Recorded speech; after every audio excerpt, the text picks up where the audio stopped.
pero sí creo que mentir de esta manera y sobre algo que era tan fácilmente contrastable habla mal de él. Y creo que le va a pasar factura total, ¿no? O sea, total, porque es por quienes hemos votado. Por eso al inicio decía, "Oh, no se dejen llevar por lo que otros digan, tomen sus propias decisiones, infórmense".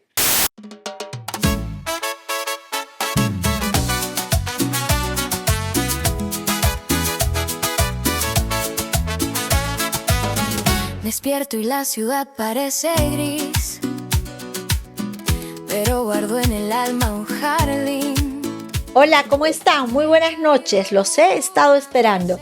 Hoy tenemos un programa interesante de periodistas. Desde el sur, y no le va a gustar que diga esto, nos acompaña Jorge Turpo, un periodista reconocido, hizo radio y hoy es un protagonista importante en el diario El Pueblo, el emblemático diario El Pueblo de Arequipa. Hablaremos del escenario político y cómo es que las emergencias tocan a una de las regiones más importantes del país. Y también estará con nosotros Catherine Lanceros. Ella es periodista, estratega comunicacional corporativa, especialista en gestión de crisis, y con ella le daremos una mirada a las últimas encuestas. No se vaya, bienvenido nuevamente a Protagonistas. Mi voz en mis hijos, en Dios y en mis sueños. Esta sería la cédula de sufragio que recibirán los electores el 12 de abril del 2026, fecha de las elecciones generales. El diseño cuenta con 5 bloques. En el primero se ubicarán los candidatos a la presidencia y se incluye el nombre de la organización política, el símbolo y la fotografía del candidato. En la segunda y tercera columna se ubicarán los postulantes al Senado a nivel nacional y regional respectivamente. En el cuarto bloque figurarán los candidatos a diputados y en el quinto los candidatos al Parlamento andino. En estas 4 últimas columnas solo se incluirá el nombre de las organizaciones políticas, el símbolo y espacios para el voto preferencial. El diseño de la cédula de sufragio y otros materiales que se utilizarán el día de las elecciones forman parte del catálogo de materiales Voto Convencional, versión 1.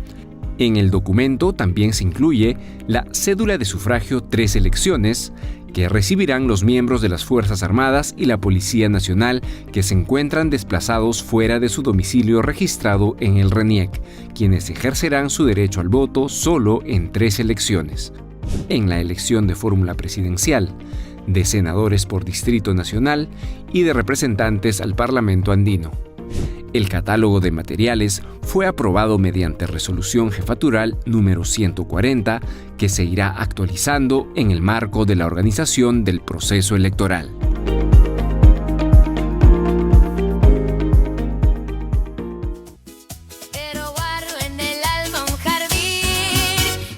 Anunciado al empezar el episodio del día de hoy en Protagonistas, tenemos la grata compañía virtual de Jorge Turpo. Él es un destacado periodista, debo decir arequipeño, cuando ya ha tenido además trascendencia nacional, una voz importante en RPP hasta hace poco. Hoy es un periodista destacado en el emblemático diario El Pueblo, cuyo director es Carlos Meneses, a quien a través tuyo le hago llegar un fuerte abrazo. Hola Jorge, ¿cómo estás? Muchas gracias por acompañarnos. ¿Qué tal Alejandra, y a todos tus seguidores y tu audiencia? Un gusto estar con ustedes conectados desde Arequipa. Porque estás haciendo radio, estás haciendo otra actividad además de el diario El Pueblo. Cuéntanos un poco.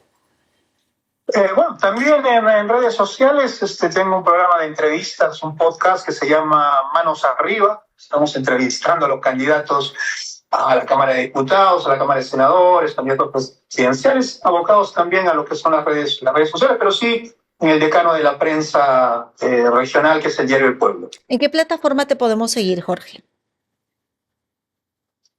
Bueno, estoy en YouTube, estoy con mi canal que es JTR al Día. Allí estoy con todas el canal de YouTube, y en las redes sociales también como JTR al Día, sí.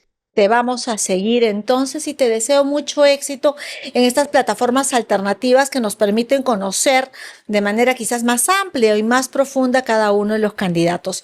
Arequipa ha sido protagonista los últimos días con otras regiones Ica, Tumbes, Piura y Lambayeque, de las secuencias del calentamiento global y la poca precaución que existe en gestión de riesgo de desastres. Una vez más, las torrenteras han ingresado a la ciudad y han generado más que perjuicio físico, sino la pérdida de vidas humanas. Cuéntanos un poco, a algunas semanas de ocurridos estos hechos y habiendo escuchado al ministro de Defensa el pasado lunes 9 de marzo en el Congreso de la República ante la Comisión de Gestión de Riesgo de Desastres, comentaba algunos avances. ¿Cuál es la percepción que se tiene desde Arequipa, por favor? Sí, hubo, ha sido una temporada de lluvias bastante penosa y desastrosa porque fallecieron 6 personas. Ingresó la torrentera El Chuyo, que atraviesa una torrentera para el resto del país. Son estos torrentes que durante todo el año están secos, una especie de ríos, pero más pequeños, pero que todo el año están secos y en la temporada de lluvia se activan. Son como la culminación de las quebradas que nacen en el volcán Misti y de las faldas del volcán Misti, las faldas del volcán Chachani, y atraviesan las urbanizaciones residenciales. Y esta torrentera El Chuyo atraviesa zonas como Caima, Yanaguara, Cerro Colorado, Sachaca. Caima y Yanaguara son las zonas más residenciales. Para tener un paralelo con Lima, digamos, puede ser Miraflores y San Isidro, digamos, por ahí.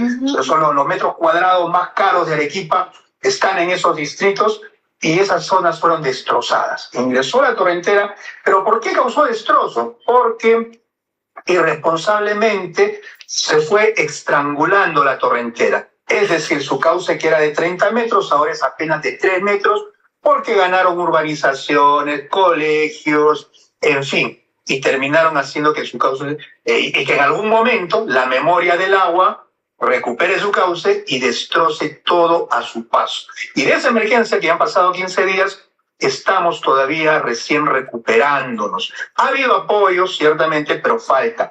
El principal apoyo llegó de la empresa privada también, algunas empresas mineras, Cerro Verde, Sauder apoyaron con maquinaria pesada. Y sigue el trabajo todavía. Se estima que Arequipa necesita unos 50 millones de soles más para rehabilitar las vías, rehabilitar puentes que tuvieron que ser destruidos, y ya la ciudad está bastante congestionada y caótica porque se han cortado importantes vías de comunicación, avenidas y calles, Alejandra. Me comentabas de que el lodo en algún momento tuvo que ser todo este material de desecho y que la fuerza de la naturaleza traslada de un lugar a otro, ser retirado en vagones del tren. Cuéntame un poco ese detalle, por favor. Sí, en la parte baja de la descarga de la torrentera del Chuyo, todavía en zona residencial, en el corazón de Arequipa. Estamos hablando cerca de la Universidad Católica de Santa María, Humacoyo, del complejo habitacional Flora Tristán. Son edificios de 4 o 5 pisos. El primer piso de ese complejo habitacional desapareció, quedó lleno de lodo, y hubo tal cantidad de rocas y tierra que era imposible sacarlo con volquetes, porque además tenemos una ciudad tan congestionada que un volquete podía ser pues un viaje al día, ¿no? Entonces, como por esa vía pasa en las líneas del tren de carga, que trae el mineral de La Pampas y el mineral de Cusco y demás, pasa por esa zona urbana.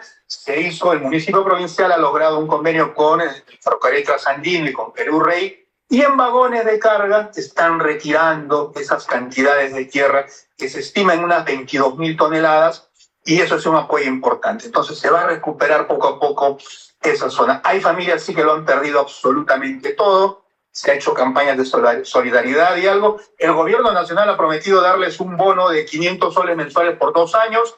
Todavía no hay decreto ni reglamentación, es una promesa. Cuando llegó el presidente Balcázar por unos minutos a Arequipa, y se hizo esa promesa, pero falta todavía, digamos, toda la parte reglamentaria y demás, ¿no? Sí, cubrimos en algún momento esta visita protocolar que hizo el recientemente electo presidente Balcázar. ¿Podríamos resumir entonces que el gran aliado de Arequipa en este momento complejo ha sido la empresa privada? Sin duda, y bueno, eso no es echarle flores, es reconocer. A veces nosotros desde los espacios somos bastante críticos también con las empresas y demás, pero aquí sí hay que reconocer que Sauder Perú, el Grupo Gloria, Cerro Verde, Ferrocarril, las universidades de Arequipa, todos se unieron y ayudaron, porque la ayuda del gobierno recién está llegando, hay toda una tramitología que si no llenas las fichas SEDA no se puede destinar presupuesto al damnificado, ya conocemos bastante bien eso, ¿no? Así sea de emergencia. Pero la empresa privada sí ayudó de inmediato con maquinaria pesada a descolmatar la torrentera y que digamos se pueda recuperar en algo toda esta zona del desastre en Arequipa. Sí, veíamos un informe que hacía llegar el Ministerio de Defensa y decía que de los 4 puntos sensibles durante los días de emergencia a nivel nacional, Piura, Lambayeque, Ica y Arequipa, Jorge, Arequipa había generado la movilización de 3.341 personas, 72 vehículos y 2 maquinarias. De los 4.034 efectivos, Arequipa tenía casi el 90 y tantos %. Ojalá que eso se materialice en tener una Arequipa viable y competitiva. Cuando una región es atractiva para el sector privado, aún en momentos complejos, es un engranaje de virtualidad. Me da gusto escucharlo y estaremos pendientes de ello. Sí, por favor, Jorge. Solamente un apunte, Alejandra, la desgracia no termina en Arequipa, porque ni bien salimos o asumimos esta desgracia de las lluvias, nos llegó otra que tiene que ver con irresponsabilidad de la empresa Covisur, la concesionaria de la Panamericana y que tiene el peaje de Uchumayo a la salida, 30 minutos de Arequipa.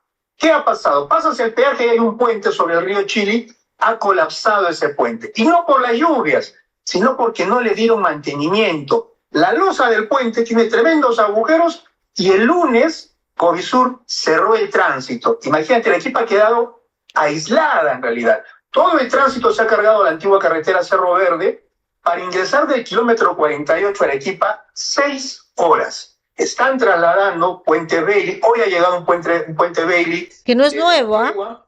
Les están dando un puente Bailey usadito. Sí.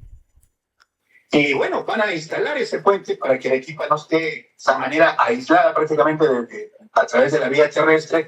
Y responsabilidad de la empresa y también de las autoridades de Provías Nacional y del Ministerio de Transportes que no le dieron mantenimiento, no revisaron las estructuras de ese puente, que reitero, no ha colapsado por el ingreso de las lluvias este año, sino que se ha venido deteriorando y no se dieron cuenta o no se quisieron dar cuenta. Al final se tiene que instalar un puente modular de manera previsional, pero eso pasará en unos 20 días.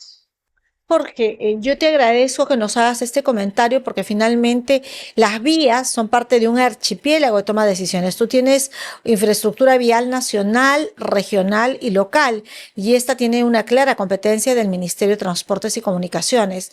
Pero el transporte es una competencia compartida del gobierno regional y el gobierno nacional.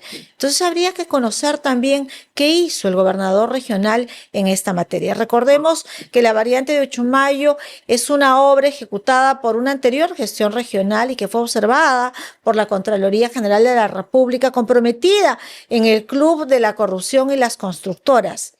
A veces estas cosas terminan pasando factura nuevamente. Sí, bueno, no te mencioné al gobernador regional de Arequipa, Rafael Sánchez, porque en realidad se observa a la izquierda en esta situación, ¿no? Bueno, la concesión la dio el MTC, pero claro, el gobierno regional está para hacer, digamos, también, ¿no? O sea, Uchumayo no está en Ancash ni en Tacna, está en Arequipa. Pero el gobernador regional, digamos que ha perdido todo tipo de liderazgo, convocó una reunión de emergencia e imagínate, ni siquiera el alcalde provincial de Arequipa, Víctor Hugo Rivera, asistió. O sea, no tiene poder de convocatoria. Sí, es acéfalo. Una lástima. Mira, nosotros hemos invitado a la edición de hoy a una destacada periodista, Catherine Lanceros, que estará con nosotros en unos minutos más para compartir con ella algunas encuestas. Y yo quería, por favor, que ya terminando casi este enlace, hablemos un poco del escenario político. Arequipa es importante y nadie ha hecho un estudio de la reconformación política de una región que hasta hace algunos años era de derecha. Algo mal tuvo que hacer algún gobierno que desencantó a la derecha a sus electores que hoy son conversos y se han vuelto izquierdistas. ¿Cómo va en el proceso electoral? Si tú me permites, quiero presentar el primer cuadro de esta encuesta nacional, una cortesía de CID Perú, Opinión y Mercado, que hace algunos días decían que la señora Fujimori había volteado por algunos puntos a Rafael López Aliaga. Hoy sabemos que esto no es así y que él tiene 16%, ha crecido varios puntos, sigue la señora Fujimori con 10.5, César Acuña con 6.7, Alfonso López Chao con 6.7 y Carlos Álvarez 5.7. Tenemos un outsider al que le está cayendo con todo, que es Wolfram Grosso con 4.7. Y para terminar esta lectura, que comentaremos más adelante a profundidad, tenemos a José Luna 3.5, Mario Vizcarra, George Forsyth, Paul Jaimes con 2.3, Johnny Lescano, que proviene del sur, con 2.2, Jorge Nieto 1.9 y el señor Ricardo Belmont con 1.9. Y sigue la lista, pero por favor, desde Arequipa, ¿cómo percibes esta lectura nacional de la intención de voto cuando ya van creciendo algunos candidatos porque los electores van tomando decisiones de tal forma que se aproxima la fecha de la elección nacional? Bueno, dos apuntes, Alejandra. En principio, yo creo que Arequipa, más que izquierdista, es anticentralista. Creo que por ahí va la cosa, ¿no? El anticentralismo es grande y creo que no solamente de Arequipa, sino del todo el sur, cuando desde Lima terruquean o tratan de ponerle etiquetas de izquierdista al sur peruano. Yo creo que la respuesta es más anticentralista que desde una perspectiva ideológica. Es mi percepción. Y sobre las encuestas, en este escenario y en este contexto de emergencia, al menos en Arequipa, estas encuestas para nosotros en Arequipa son pura ciencia ficción. O sea, no sabemos de dónde salen esas cifras porque la gente está totalmente desconectada y creo que eso se refleja cuando todavía hay más de un 30% que no decide su voto. En Arequipa debe ser el 40 o el 50% que faltando un mes exactamente para la elección no sabe por quién votar. Y ese desencanto se aprecia conversando con la familia, con los amigos, yo haciendo mi labor periodística y demás. Por eso digo que no sé estas encuestas si realmente también reflejan lo que se pasa en regiones. Es una fotografía del momento, entiendo, pero desde Arequipa, honestamente, se nos hace difícil ese análisis en este momento porque hemos estado 2 semanas desconectados. No hay campaña política en Arequipa. Todos están enfocados en la emergencia, enfocados en recuperar la ciudad. Arequipa se ha caracterizado siempre de salir de terremotos, de emergencias, de revoluciones, y esta vez también. Creo que la campaña de Arequipa empezará recién la próxima semana, con un poco más de intensidad, y allí la lectura será un poco más digamos, apegada a la realidad, se podrá sondear e ir palpando lo que está pasando. Por el momento, no me atrevería a decir que esta gráfica o esta encuesta también está, digamos, reflejando lo que ocurre al menos en la región Arequipa, Alejandra, por ese contexto de la emergencia que hemos vivido. Jorge, yo quiero agradecer tu voluntad de participar en esta plataforma. Nosotros también estamos en YouTube. Espero que te suscribas también a nuestro programa. Va a ser grato hacer una retroalimentación de espacios que lo que quieren es informar. Sin embargo, creo algo, siendo de origen provinciano y no olvidando mi identidad. El centralismo no es un mal que monopolice Lima. No podemos hablar de limacentristas. El centralismo es parte lamentablemente de la identidad nacional. Centralistas también hay arequipeños, puneños, moqueguanos, cajamarquinos. No solo concentran la capital de sus provincias la mayor densidad demográfica, sino sus presupuestos. Habría que darle una mirada casi como cóncavo y convexo para integrarnos de una manera diferente. Espero que las autoridades que elijamos próximamente nos permitan dar una mirada mucho más integradora a las poblaciones, a los presupuestos y a las necesidades de los mismos. Bueno, allí discrepo contigo. Digamos que la mayor demostración de que sí existe ese centralismo es que en cada gobierno Lima termina teniendo 2 alcaldes. El alcalde de Lima Metropolitana y el presidente de la República, que se dedica a hacer obras de gran magnitud solamente en Lima. Y mientras en el resto del Perú, yo no me considero provinciano, yo soy del departamento, considero hasta despectivo cuando en Lima los periodistas dicen, vamos a provincias. No, discúlpeme, vamos a Arequipa, vamos a Cusco, vamos a Cajamarca, o dicen el interior del país, dicen. Bueno, se miran el ombligo muchos periodistas en Lima. Y luego se sorprenden cuando irrumpen personajes como Castillo y demás. O sea, si siguen pensando que el Perú es San Isidro, Miraflores y La Molina, estamos perdidos, ¿no? Y yo creo que mientras tengamos dos alcaldes en Lima siempre, el presidente de la República que termina convirtiéndose en alcalde limeño y se olvida del resto del país, el centralismo es clarísimo. Y entonces las tendencias no es que sean izquierdistas, terroristas, es simplemente, oigan, miren un poco más a las regiones, tengamos esa lectura desde el nivel de gobierno y también desde quienes hacen comunicación, quienes hacen periodismo y demás. ¿Qué cobertura ha tenido Arequipa en los grandes medios tradicionales, al menos, de la emergencia? Le han dado 30 segundos, 20 segundos. Todo era la cobertura Del trágico accidente. Del trágico accidente de tránsito. Totalmente de acuerdo contigo, Jorge. Vale la pena hacer una precisión. Coincido contigo, a veces el presidente de la República se sumerge en temas que deberían ser más macro y está en temas más meso de competencia regional, pero hay que recordar que el alcalde de Lima hace las veces de gobernador regional, una figura que sí existe en los departamentos del Perú. Ven pronto a Lima, visítanos y será un placer tenerte aquí en Protagonistas, Jorge. Un abrazo. Cuídate. Chao, nos vemos. Bueno, un corte comercial y volvemos de inmediato con Catherine Lanceros. No se vaya. Un latido que dice quién soy protagonista de mi vida. Andrea, candidata del partido político Sueños Compartidos, realizará una actividad proselitista gratuita y piensa entregar a sus simpatizantes dinero, enseres del hogar, medicinas y alimentos. ¿La entrega de este tipo de productos está permitida? No. Según la ley, los candidatos en un proceso electoral están prohibidos de efectuar entrega o promesa de entrega de dinero, regalos, dádivas, alimentos, medicinas, agua, materiales de construcción, enseres del hogar u otros bienes de manera directa o a través de terceros por mandato del candidato y con recursos del candidato o de la organización política.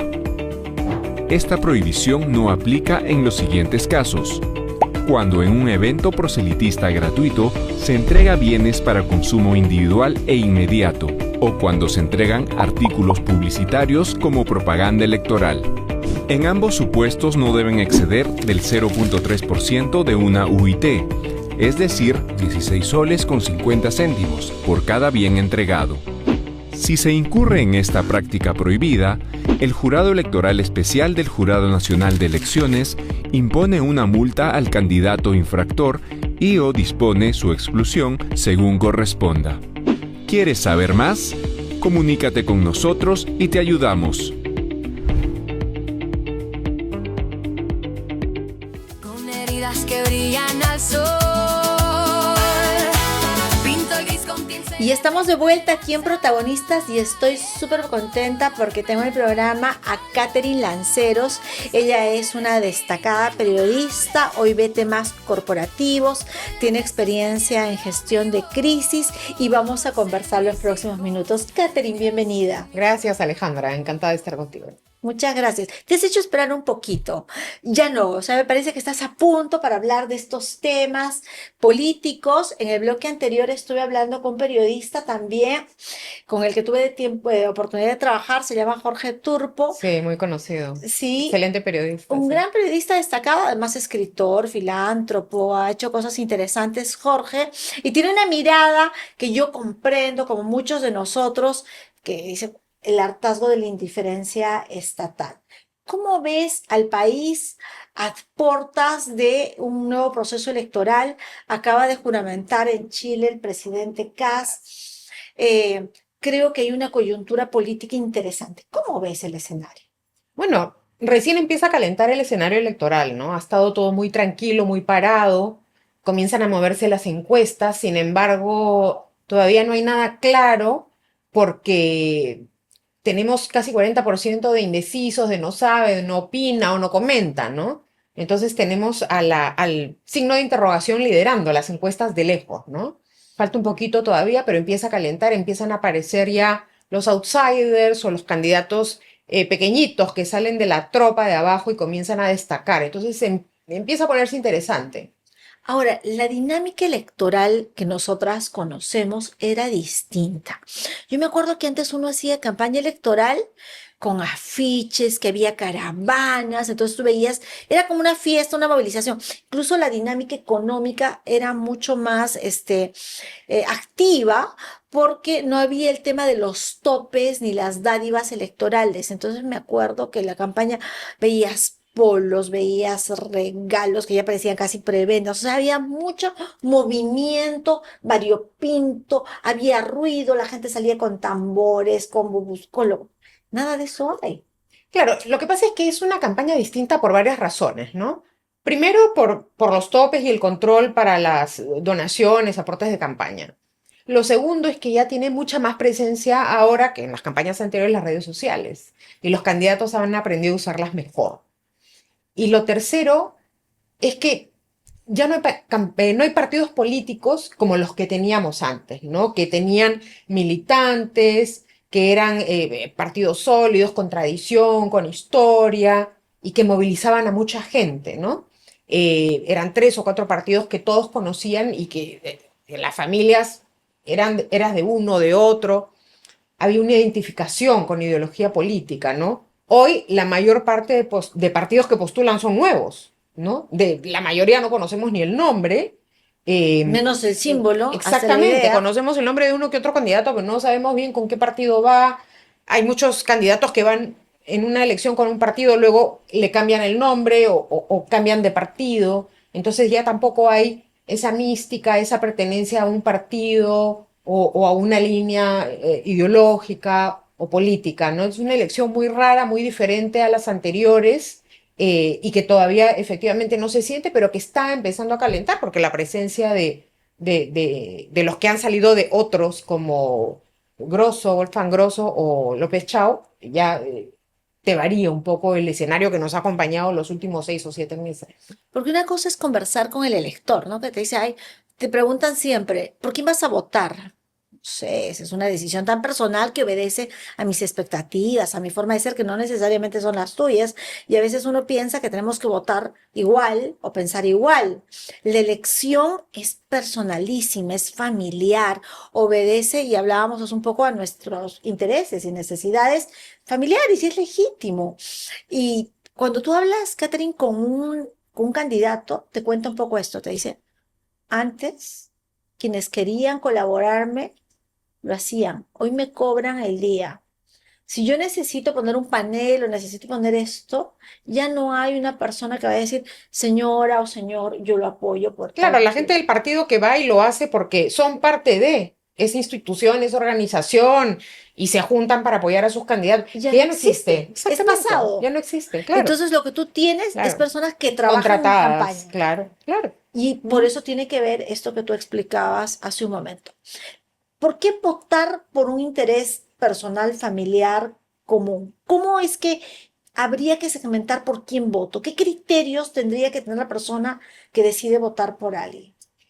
Mira, yo creo que uno tiene que votar por quien cree que va a ser lo mejor para el país, ¿no? Y tomar una decisión a conciencia y no dejarse llevar por lo que dicen terceros. Ya no, muchos peruanos se han dejado llevar por lo que dicen otras personas y han tomado pésimas decisiones, ¿no? Antivotos que ni ellos mismos explican, ¿no? Dicen, no, sí es malo porque sí, pero cuando tú le preguntas y le pides explicaciones, bueno, ¿por qué ha robado? ¿Qué ha robado? Bueno, dicen que ha robado. Entonces la gente ahora tiene que ser un poquito más independiente, dejarse llevar menos por lo que dicen terceros, reflexionar y tomar sus propias decisiones. Yo creo, Alejandra, que la mayoría va a ser un voto estratégico, que las ideologías ya se han dispersado, lo que hay que hacer por el país más o menos todo el mundo lo tiene claro. Y yo creo que la gente va a esperar muy al final, o sea, los últimos 2 o 3 días para ver quién de los candidatos con los que simpatiza está más cerca de ganar y van a votar por ese. O sea, Pero ahí resulta teniendo mucho protagonismo las encuestas. Y porque nadie quiere ser ¿cómo es? Cabeza de ratón o cola de león. O sea, uno quiere ir a ganador. Y eso no necesariamente obedece a tu necesidad y a tus satisfacciones. Yo creo que es legítimo que uno vote pensando en su familia, por decir, si yo soy una microempresaria, quiero saber quién me va a dar oportunidades de trabajo, quién me va a permitir entrar al engranaje nacional. Si tengo chicos en edad escolar, quiero que vayan seguros al colegio, me interesa el tema de seguridad. Entonces, cuando uno empieza a tocar las necesidades nacionales casi con la piel, uno toma decisiones como en todo, porque uno decide todo el tiempo. Para el país, en 5 años decide bien, mira la fórmula. Y hoy tienes mucho más plataformas para ver. Esta es una opción, ¿no?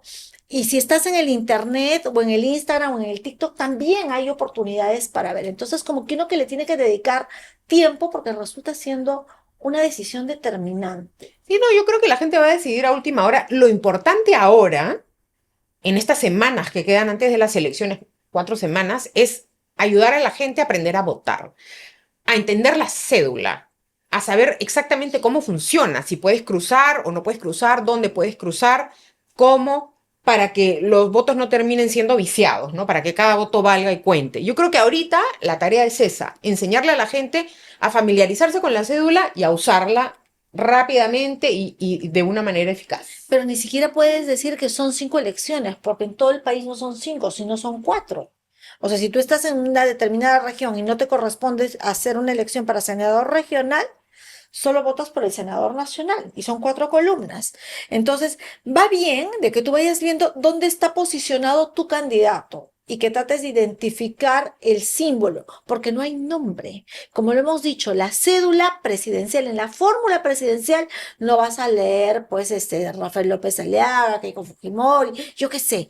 Tú vas a ver su foto. Por eso es que era tan importante estas pruebas de colorimetría que se hacían ayer o anteayer en el tema de la impresión, que son Claro, temas para más que quede técnicos, ¿no? súper bien Lo más impresa la cédula. próximo a Claro, la claro, realidad y que claro. uno pueda ir bien orientado a votar.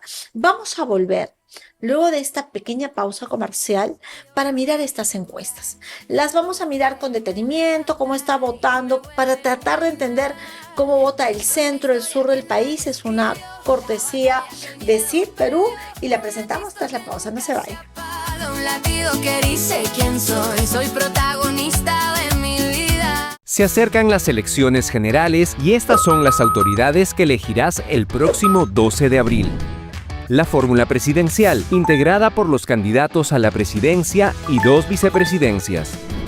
El Congreso de la República, conformado por 60 senadores y 130 diputados. El Parlamento andino, 5 miembros titulares y 10 suplentes. Recuerda, votar es tu poder de elegir.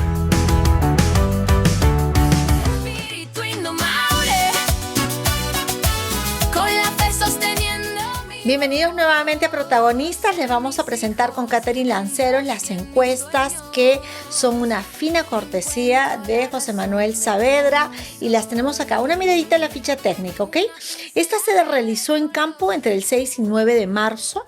Tiene un margen de error de casi el 3%. Se hizo en Lima, Callao, La Libertad, Piura, Arequipa, Cajamarca, Cusco, Junín, Lambayeque, Puno, Ancash, Callao, Loreto, San Martín, Ica, Huánuco, Ayacucho, Apurímac, Amazonas, Huancavelica, Tacna, Pasco, Tumbes y Moquegua. Bastantes regiones y vamos a ver qué nos trae. Intención de voto presidencial. Catherine, Rafael López Aliaga está 5.5% encima de Keiko Fujimori y no era como nos presentaban las encuestas hace un par de días. Bueno, según esta encuesta, hay otras encuestas que dicen otra cosa, ¿no? Según esta, Hay diferentes- ciertamente, porque hay otras que tienen un más conservador, están en el rango de 10 y 10, pero analicemos esta, que es la que tenemos, que dice que está 5 puntos más arriba que la señora Fujimori, y tienes a César Acuña, sí, en la mayoría de encuestas lo he visto, tercero, cuarto, casi empatado con López Chau, que es lo que acá nos presentan, Carlos Álvarez 5.7 y Wolfgang Grosso. ¿Qué te parece si comentamos primero esta claqueta? Bueno, a mí me parece que difiere mucho de Ipsos y de Datum. No entiendo por qué, la verdad. Yo creo que va más La la opinión percepción. popular, creo que va más para un casi empate entre Rafael López Aliaga y Keiko Fujimori. No lo sé. La verdad es que las encuestas, como decía Jorge Turpo, son una foto del momento, ¿no? Son muy relativas. Probablemente las muestras de las otras encuestadoras son en diferentes Y a ciudades. veces una expresión cambia el sentido. Hoy día el señor López Aliaga les ha dicho no sé qué en el ejército a los militares, que pierden el tiempo, que son unos torpes, y ha utilizado un adjetivo un poco de mayor calibre que no recuerdo. Entonces eso le podría pasar factura, porque se lo ha dicho además en un cuartel, muy oportuno Bueno, él. Entonces esas cosas a veces juegan lo e único que yo, inciden. lo único que yo veo más o menos claro es la caída de Carlos Álvarez. No creo que repunte ya. Creo que está comenzando a desaparecer de las encuestas. El resto, creo que Ha puede ido pasar bajando. cualquier cosa, ¿no? ¿Cómo ves a Wolfgang Grosso? Bueno, no sé, ahora escuché que Marcos Cifuentes le decía mentiroso, ¿no? Porque resulta que dijo que no conocía a Samir Villaverde, que solo lo había visto en Dos par una de situación en el veces. CAEN, y Villaverde ha sacado un montón de fotos, incluso almorzando juntos, en un restaurante en Costanera 700, en su casa. Entonces, yo creo que eso le va a pasar factura, ¿no? Comenzó a crecer sólido entre los jóvenes con mucha presencia en TikTok, en redes sociales, en Instagram, y con esta revelación. Y más que el hecho de que haya almorzado o no con Villaverde, yo creo que lo que le va a afectar es la mentira, ¿no? No puedes entrar a una contienda electoral mintiendo sobre algo, pues, eh, Tan sobre lo que sea. contrastable. Además, Además, ¿no? Además, tan para contrastable, ¿no? mentir ahora, ay Dios, Sí, qué amor, en 2 segundos. La gente te saca captura del WhatsApp, la cámara de acá. ¿Para qué mientes? No sí, o sea, mientas. O muy, sea, muy, es muy un básico, burdo, ¿no? ¿no? Qué Sí. tontería. Entonces, yo creo que eso le va a pasar factura, ¿no? Ahora que Villaverde salga a contar cosas de Grosso es porque no lo quiere a Grosso. Y si Villaverde no lo quiere a Grosso, bueno, Grosso no está tan mal, ¿no? Yo Mira, no lo creo que sé, si lo no, ataca, o sea, es porque no es tan malo, o sea, no no sé, le... para mí, o sea, para mí Villaverde no es una referencia, ¿no? Para mí lo que sí es referencial es que Grosso haya mentido, ¿no? Y que lo haya hecho de la manera en la que lo ha Tan hecho, grosera. ¿no? Grosso no mientas de manera tan Yo grosera, no por me voy a favor. guiar por lo que Samir Villaverde diga, porque imagínate tú de quién estamos hablando, Claro, pero sí creo que mentir de esta manera y sobre algo que era tan fácilmente contrastable habla mal de él. Y creo que le va a pasar factura. Luego, Alfonso López Chao, me sorprende que recién comience a aparecer en las encuestas en un lugar expectante, porque él lleva años haciendo campaña en el sur del Perú con mucha presencia, con mucha fuerza y con mucha acogida, por lo que me cuentan mis amigos del sur del Perú. Entonces, bueno, comienza a aparecer, creo que era lo que iba a pasar tarde o temprano. Creo que recién están empezando a entrevistar en rural y en rural rural, si es que lo están haciendo ya en rural rural, porque si no salía antes es porque era muy urbana la muestra que estaban usando las encuestadoras, ¿no? ahora de esta claqueta también me quedo con algo, ¿no? Todos son centro derecha, salvo López Chao. Tienes dos arriba, López Aliaga, Keiko Fujimori, derecha, si no es extrema derecha arriba. Carlos Álvarez, que he dicho centro, derecha, pragmático, y Wolfgang Grosso, por sus declaraciones que ha dado, es de derecha también. Y el único que representa a la izquierda, una izquierda que es importante en el país, que es importante para una democracia, único y incipiente todavía, con un 6,7%. Avancemos, por favor, para la siguiente claqueta. José Luna Galvez, Mario Vizcarra, George Forsyth, que está en campaña increíblemente, yo ya me había olvidado de él. Paul Jaimes, que este señor lo vi en una declaración al Cusco muy, muy flojo, muy flojo. Johnny Pero Lescano, Yuri Lescano, su logo no parece el de de Google, Google, sí, claro. ¿no? Recién lo veo, Sí. bueno. Jorge Nieto, que lo vi en una visita a no sé dónde en el centro del país ayer, pero disculpe, muy mayor, lo he percibido muy pausado, no sé. Y Ricardo Belmont, pues que es un reencuentro con el pasado. Yo me acuerdo de los chistosos cuando lo escuchó el señor Ricardo Belmont. Pero bueno, esta es la segunda claqueta. ¿Qué opinamos de José Luna Gálvez, Catherine? Mira, no lo sé, yo no creo que los candidatos que vemos aquí vayan a ¿Pasará crecer mucho más, vaya? porque casi todos son conocidos. O sea, Paul Jaimes no sé quién es, pero todos los demás son bastante conocidos en la política. Mario Vizcarro por sí solo no tanto, más por su hermano. pero todos son conocidos. Entonces, si no han crecido hasta ahora, la verdad, no sé. ¿Pasarán la valla? Lo que pasa es que la valla es otro misterio, ¿no? Porque ahora hay varias vallas, ¿no? Ah, claro, por supuesto. Y todavía el Jurado Nacional de Elecciones no ha interpretado si es y o respecto a senadores y diputados en un Exacto. tema que debería determinar lo más antes Claro, posible. pero eso en el caso de las cámaras, pero en el caso de presidente no hay valla, No, no hay. ¿no? No hay valla. Entonces, los que van a pasar a segunda vuelta son los dos Más votados más del total votados. de votos El primero, válidos. mira, teniendo casi 40 candidatos, el primero podría tener pues 4,5 y el otro 4,2 y pasar a segunda vuelta. ¿Qué es Y lo el que resto del pasa? electorado dividirse en ¿Qué es lo pedacitos que entre pasa en la todos. elección subnacional? Porque cuando el gobernador regional, para gobernadores regionales, no llegan al 12%, no han pasado la valla. Fíjate tú, en elección subnacional sí hay valla que garantiza la legitimidad. Bueno, Entonces, hasta la última elección había una valla del 5%, pero todo ha cambiado. Todas las reglas de juego para esta elección son totalmente diferentes, empezando porque ahora tenemos dos cámaras, ¿no? De senadores y diputados.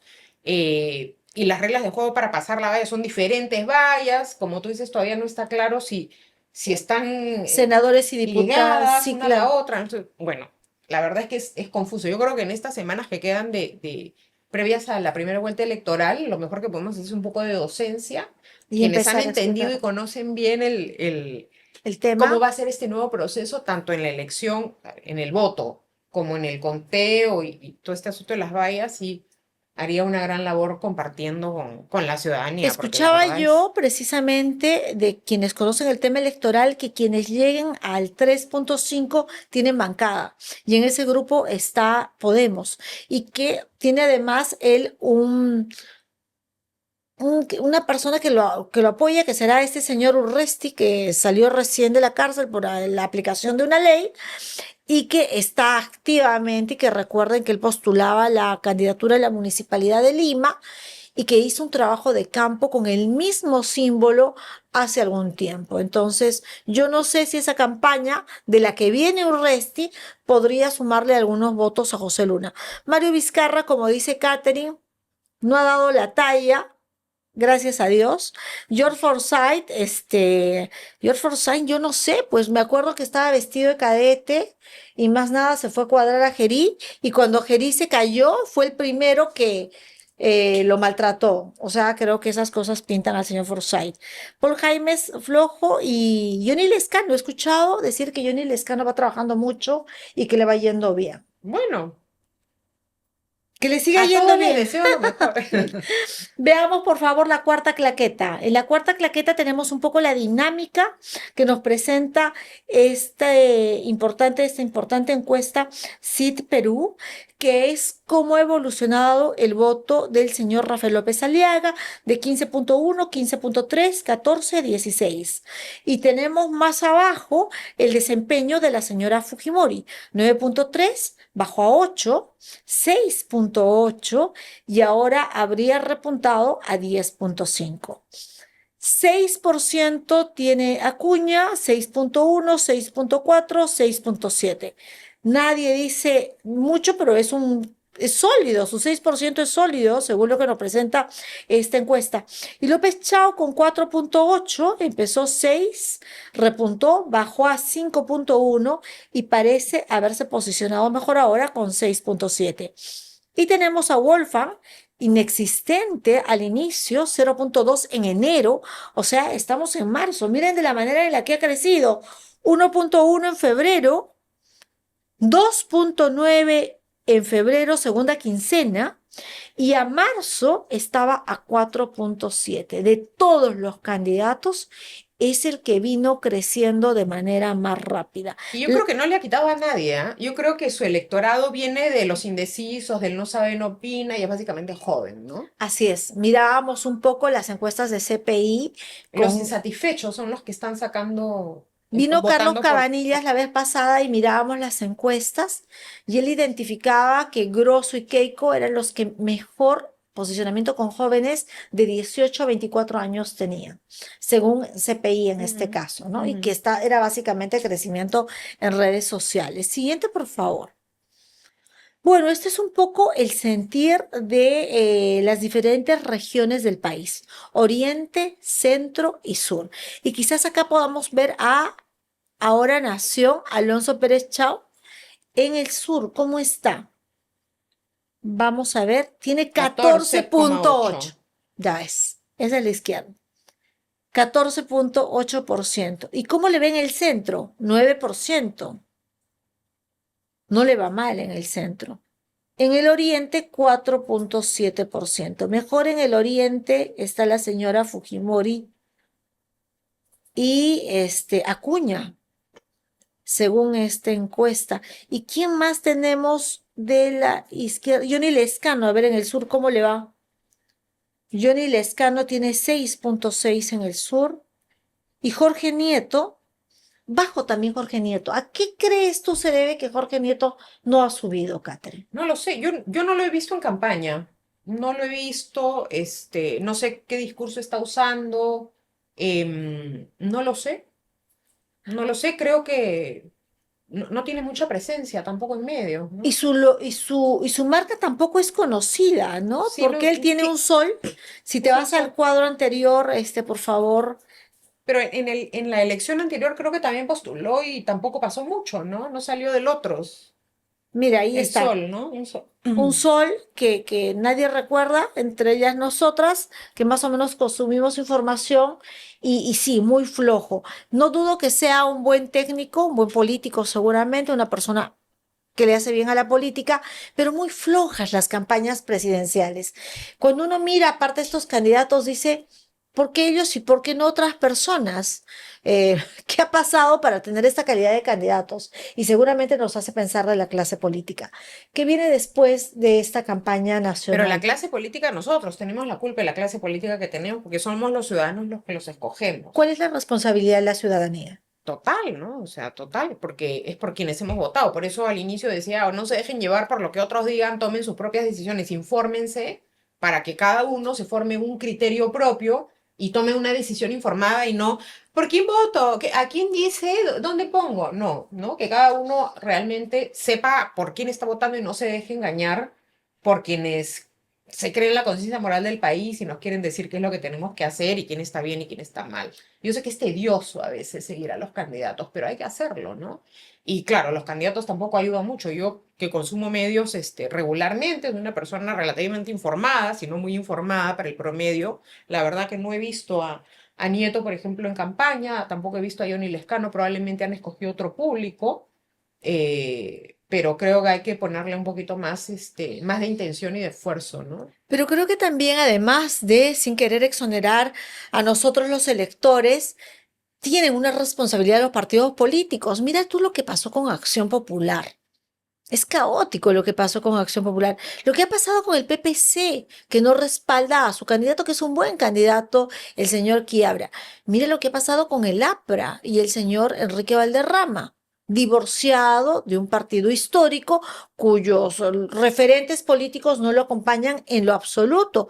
Y podría mencionarte a alguien más que no ha hecho match ni siquiera con su partido político que lo lleva. Sí, a mí me sorprende no ver a Williams aparecer en la encuesta porque tiene unas muy buenas listas a Senado y a diputados, tiene, me parece que muy buenos candidatos. Eh, Aquí habrá no sé a quién tiene, la verdad, pero me sorprende no verlos y sobre todo no ver a Williams, ¿no? O sea, que la gente opte por Ricardo Si Belmont. podríamos bajar, sí, la claqueta. Sí, lamentablemente corren por separado. Hoy tú tienes una lista presidencial que en el caso de Avanza País, por ejemplo, tú ves mayor liderazgo curioso en el Parlamento Sus Nacional. candidatos al Congreso, Al ¿no? Que él Senado, mismo. sí, y a diputados, cosa que no ocurre en otras listas. O sea, la máxima cara visible, personalismo total, individualismo total en la fórmula presidencial. Y en algunos casos, si no conocemos al candidato como este señor Jaimes, No conocemos quién es su candidato a primera y segunda vicepresidencia. En un país donde los vicepresidentes han sido figuras protagónicas, donde el tema de la sucesión parlamentaria se ha puesto en manifiesto en más de una vez. No conocer a los vicepresidentes es realmente un tema muy complejo para el sistema electoral y para la democracia. Sí, es algo que también tenemos que preguntar, ¿no? ¿Con quiénes vas antes de votar? Porque pueden terminar gobernando, efectivamente. Rapidísimo, Catherine, ha sido un gusto conversar contigo y nada, pongámonos abusados, mirar las redes sociales, leer un poco y construir un poco nuestro propio criterio. Sí, falta poco, ¿no? 4 semanas y tenemos una primera vuelta concluida, ¿no? Muchas gracias, Gracias a Catherine. ti. Ha estado Encantada. Catherine Lancero con nosotros, hacemos una pausa comercial y volvemos con nuestro Café Ciudadano.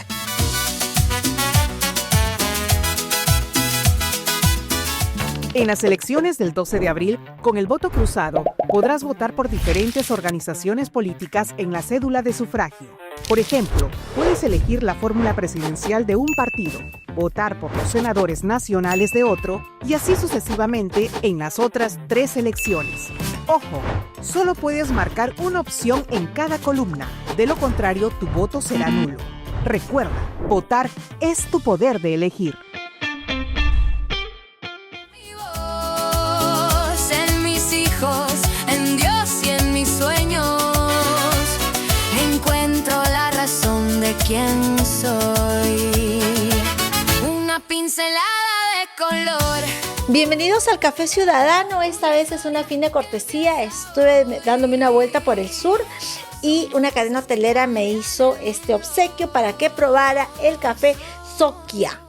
Carlos Daniel, después de 10 veces he pronunciado bien, Sokia. Este es un café peruano, esta es una bolsita de 40 gramos, es un café blend de los mejores cafés peruanos cultivados entre 1300 metros sobre el nivel del mar y 1800 metros, procesado de manera especial y artesanal, obteniendo un café excelente en sabor, cuerpo y aroma. Búsquelo y pruébelo, que yo lo estoy haciendo en este momento, aunque usted no lo crea. Este es un café muy rico y lo pongo a su disposición. Hoy día vamos a hablar de un tema interesante. Ustedes saben que los congresistas se fueron de receso, se fueron a hacer campaña y lo que fuera. Han vuelto y están en plena legislatura. El año para los comunes mortales que somos nosotros empieza del 1 de enero al 31 de diciembre. En cambio, el año legislativo tiene otros tiempos.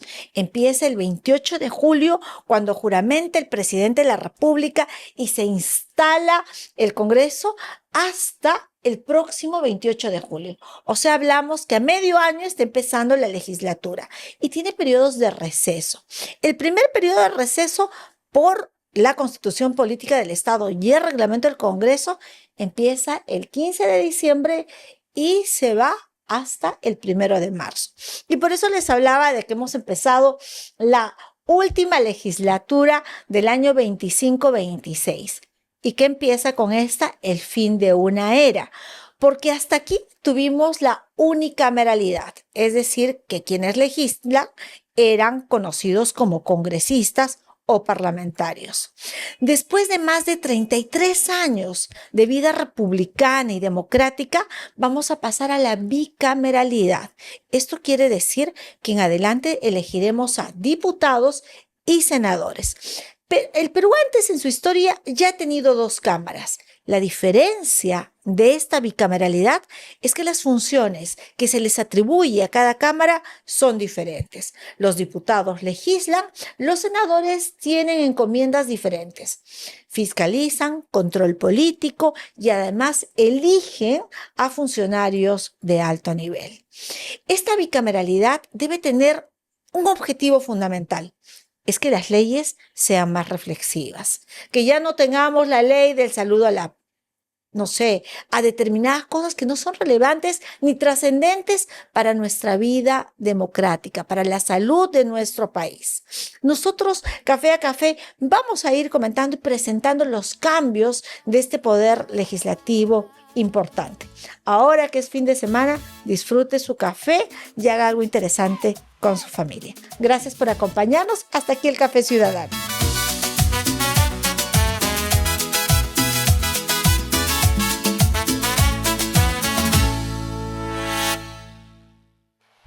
Espero que haya disfrutado de esta edición. Yo lo he hecho. Nos reencontramos la próxima edición. Siga siendo protagonista de su vida. Buenas noches. Algunas veces he llorado sin dudar, pero